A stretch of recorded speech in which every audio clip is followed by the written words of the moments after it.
Il y a quelques mois, une phrase a fait le tour du monde. On a les indices les plus forts jamais trouvés d'une vie sur une autre planète. Et quelques semaines plus tard, d'autres scientifiques regardent les mêmes données et disent non, c'est pas assez solide. Alors attends, si même la plus grosse preuve de tous les temps s'effondre aussi vite, alors comment on trouve quoi que ce soit de sûr là-haut? Aujourd'hui, on ne cherche plus de petites zones vertes, on cherche des indices. Et un indice, ça trompe souvent. Ok, mais alors, on cherche quoi exactement comme indice? Aujourd'hui, le vrai tournant, il date de 1995. Avant, on attendait un signal venu d'ailleurs, un genre de bonjour cosmique. Et là, deux astronomes repèrent une première planète qui tourne autour d'une autre étoile que notre Soleil. Bascule totale.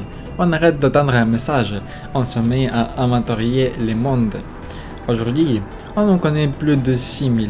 Et tu pourrais te dire, génial, plus de monde, plus de chances de tomber sur la vie. Logique. Sauf que trouver un monde, c'est pas trouver la vie. Et pour ne pas mélanger, les scientifiques classent chaque indice sur 3 étages, un peu comme une enquête. Parce que voilà le piège, un monde peut cocher l'étage 1 à fond, et ne jamais atteindre l'étage 3. Avoir les ingrédients, c'est pas être vivant. Habitable, ça veut juste dire qu'on pourrait y vivre, pas que quelqu'un y vit. C'est comme tomber sur une cuisine équipée, frigo plein, plaques branchées. Ça prouve qu'on pourrait y cuisiner, pas que le dîner est servi. Et crois-moi, cette confusion-là, c'est la numéro 1. Imagine 3 bocaux, ingrédients, habitables, habités. Les 2 premiers, on arrive à les remplir. Le 3e, il est toujours vide, complètement. Alors, si on ne trouve que l'étage 1, pourquoi ça fait quand même la une partout? Eh bien justement, en 2025, on a ouvert un caillou ramené de l'espace qui débordait d'étage 1 et ça a tout déclenché. Recule un peu dans le temps. Pendant des années, une sonde de NASA file vers un astéroïde appelé Bennu, lui gratte un peu de poussière et la ramène jusqu'à la Terre. Janvier 2025, on ouvre la fiole dans une salle blanche en entendant son souffle. C'est une soupe chimique de dingue. Dedans, on trouve 14 des 20 acides amines que ton corps utilise pour fabriquer ses protéines. On trouve les 5 nucléobases, les fameuses lettres de l'ADN et de l'ARN, de l'ammoniac, des sels, en clair, le kit de démarrage du vivant planqué dans un caillou plus vieux que la Terre elle-même. Des morceaux du vivant qui se sont assemblés tout seuls, dans le noir et le froid de l'espace, sans la moindre cellule autour. Et là, forcément ton cerveau s'emballe, les briques de vie qui tombent du ciel. Alors la vie doit être partout. On tient enfin quelque chose, non? Attends, parce qu'il y a un détail minuscule. Et il change tout. Beaucoup de molécules existent en 2 versions. L'une, le reflet de l'autre, exactement comme ta main gauche et ta main droite. Même doigt, même forme, mais impossible de les superposer. Or, quand c'est la chimie tout seul qui les fabrique, elle prend les 2 versions à peu près à part égale. Un mélange gauche-droite. La vie sur Terre, elle, fait un truc super bizarre. Elle ne garde qu'un seul côté, toujours le même, comme si elle n'utilisait qu'une seule de ses 2 mains. Elle trie. Et sur le Bennu, les acides amines sont en mélange, gauche-droite, moitié-moitié, donc fabriqués par la chimie de l'espace, et pas par le moindre organisme. C'est exactement ce que la vie n'aurait pas fait. Tu vois l'image? On a récupéré toutes les lettres de l'alphabet du vivant, mais étalées au hasard. Il n'y a aucune phrase, aucune main qui a trié. Une pleine poignée de lettres de Scrabble, et pas un seul mot. Donc le verdict tombe. Bennu, c'est l'étage 1, dans toute sa splendeur. Les ingrédients peuvent être répandus dans tout l'univers, mais avoir les ingrédients, ce n'est toujours pas être vivant. Une soupe chimique, aussi riche soit-elle, ce n'est pas un extraterrestre qui te remplit un formulaire. Et ça laisse une question un peu vertigeuse en suspense. Si les ingrédients, eux, ont l'air d'être partout, pourquoi la vie, elle, est-elle si discrète? Personne n'a vraiment de réponse. Mais une chose est sûre, trouver des molécules organiques, ce n'est jamais trouver la vie. Bon, un caillou, au moins on peut le tenir de la main, le retourner, le réanalyser autant qu'on veut. Mais les batailles les plus féroces, elles, se jouent sur quelque chose qu'on ne touche jamais. Quelque chose qui voyage pendant des années avant de nous arriver. De la lumière. Cette planète, elle s'appelle K2-18b, et c'est tout l'inverse de Bennu. Elle tourne autour d'une autre étoile, à une distance qu'on n'imagine même pas. On ne la touchera jamais, on ne s'y rendra jamais. Tout ce qu'on a d'elle, c'est un peu de lumière. Alors, comment tu lis l'atmosphère d'un truc aussi loin, avec juste de la lumière? Génial, en fait. Quand la planète passe pile devant son étoile, une partie de la lumière de l'étoile traverse son atmosphère avant de filer vers nous. Et les molécules de cette atmosphère avalent au passage certaines couleurs très précises. Donc en regardant quelle couleur manque à l'arrivée, on devine ce qu'il y a dans l'air là-bas. C'est un peu comme deviner le plat qui mijote derrière une porte fermée, juste à l'odeur qui passe dessus. Tu ne vois rien, tu déduis. Et qu'est-ce qu'on a déduit? En 2023, le télescope James Webb repère du méthane et du CO2 dans l'air de K2-18b. Ça, c'est solide, personne ne le conteste. Puis, en 2025, une équipe annonce une autre molécule, du DMS, une molécule que sur Terre, on associe surtout aux vivants. Et là, c'est l'explosion. Les titres s'enflamment. Les indices les plus forts jamais trouvés. Une supposée molécule de la vie, de l'air d'une lointaine planète qu'on imagine couverte de l'océan. Cette fois, c'est sûr, on les tient. Sauf que, tu te souviens du début? C'est exactement cette annonce-là qui s'est effondrée en quelques semaines. Et voici pourquoi. Le signal était à 3 sigma, et il faut que tu saches ce que ça vaut. En physique, pour oser dire on a découvert quelque chose, on attend 5 sigma, le quasi-certitude. 3 sigma, c'est en dessous. C'est le tiens, c'est peut-être là. Poli, intéressant, oui. Une preuve, non. Et surtout, d'autres équipes ont repris exactement les mêmes données. Résultat, certains ne trouvent pas de signal du tout. D'autres montrent qu'il y a une molécule différente, ou juste une atmosphère un peu brumeuse ferait exactement la même bosse dans la lumière. Le problème, c'est que ces signatures se chevauchent.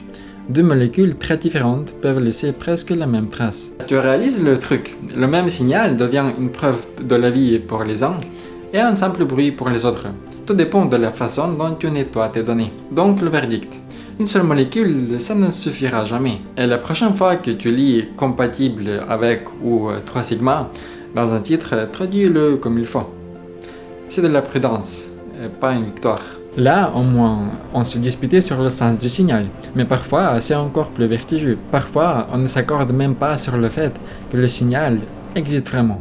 Et cette fois, on se rapproche. Vénus, notre voisine, juste à côté à l'échelle cosmique. En 2020, une équipe annonce avoir repéré une molécule dans les nuages de Vénus, de la phosphine, en toute petite quantité. Et ce qui met le feu aux poudres, c'est qu'on ne connaît pas de façon simple de fabriquer cette molécule sans vie. La machine médiatique s'emballe. De la vie dans les nuages de Vénus. Sauf qu'ici, attention, le débat ne porte même pas sur est-ce que c'est de la vie. Il porte sur quelque chose de bien plus fondamental. Est-ce que cette molécule est vraiment là? Souviens-toi de ce que je dis. Tout dépend de la façon dont on nettoie les données. Sur Vénus, c'est la démonstration extrême. Les données brutes d'un télescope, c'est plein de bruit. Et pour en sortir un signal, il faut les retirer, enlever les parasites. Et là, ça se complique. Selon les méthodes que tu utilises pour nettoyer, la petite raie de phosphine apparaît ou disparaît. C'est exactement comme une tache floue sur une vieille photo. Tu pousses le contraste et tu la vois. Tu le baisses, elle s'efface. Alors, est-ce qu'elle est vraiment là, cette tache? Ou c'est juste ton réglage qui la fabrique? Et c'est précisément ce qui s'est passé. D'autres équipes ont repris les données et la raie s'est évanouie, ou est devenue si faible qu'elle pouvait n'être de rien du tout. En plus, à cet endroit-là du spectre, d'autres molécules peuvent laisser une trace presque identique. Et tu vois, on n'a pas réussi à se mettre d'accord non pas sur ce que veut dire le signal, mais sur le fait qu'il existe. Et des années plus tard, toujours pas tranché. Et ça, c'est la grande leçon de Vénus. Une annonce n'est pas un fait. Tant que des équipes indépendantes ne retombent pas sur la même chose, tu n'as rien de solide, même pas le point de départ. On a douté du sens du signal, on a douté de son existence. Reste le plus vieux rêve de tous. Pas une molécule, pas une vraie raie de lumière. Un vrai message. 15 août 1977. Un radiotélescope américain surnommé Big Ear, Grand L'œil, balaye le ciel. Et d'un coup, il capte un signal radio. Étroite, puissante, parfaitement nette. Tellement nette que l'astronome qui regarde l'imprime, entoure les chiffres et il griffonne un mot dans la marge. Wow. Ce mot, lui, restera. C'est encore aujourd'hui le signal le plus célèbre de toute l'histoire de la recherche d'aliens. Ça y est, c'est ça. Un signal aussi propre ne peut pas être un hasard. Sauf que le vrai problème, ce n'est pas qu'il soit mystérieux, c'est qu'il ne s'est jamais répété. On a repointé le télescope au même endroit, encore et encore. Plus rien, le silence. Et là est toute la leçon. Un signal qu'on capte une seule fois, c'est inutilisable. Tu ne peux pas le réécouter, le revérifier, le décortiquer. C'est comme un bruit bizarre en pleine nuit. S'il ne revient pas, tu ne sauras jamais ce que c'était. Séduisant, oui.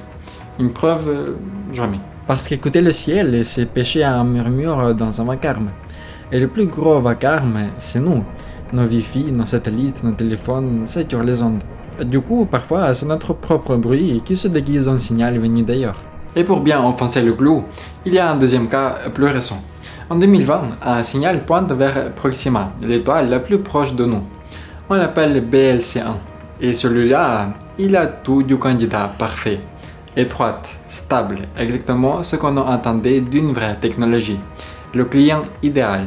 Et en 2021, le verdict tombe. C'était une interférence humaine. Du bruit produit par nos propres appareils, ici, sur Terre. On cherchait ET dans les étoiles et on s'est tombé sur notre propre technologie qui se faisait passer pour lui. Tu vois où ça nous mène? Ce que fait une preuve, ce n'est jamais le côté spectaculaire, ni le signal parfait.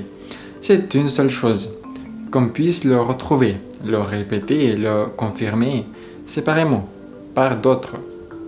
Un signal qui ne revient pas, aussi beau soit-il, ne prouve rien du tout.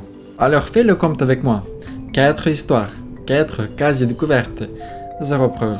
Et pourtant, ce n'est pas un échec, c'est une méthode. Tu vois ce que ça veut dire? La vie ne devient la bonne réponse qu'à toute fin. Une fois qu'on a éliminé tous les autres suspects. La biologie, c'est le dernier nom sur le tableau d'enquête, jamais le premier.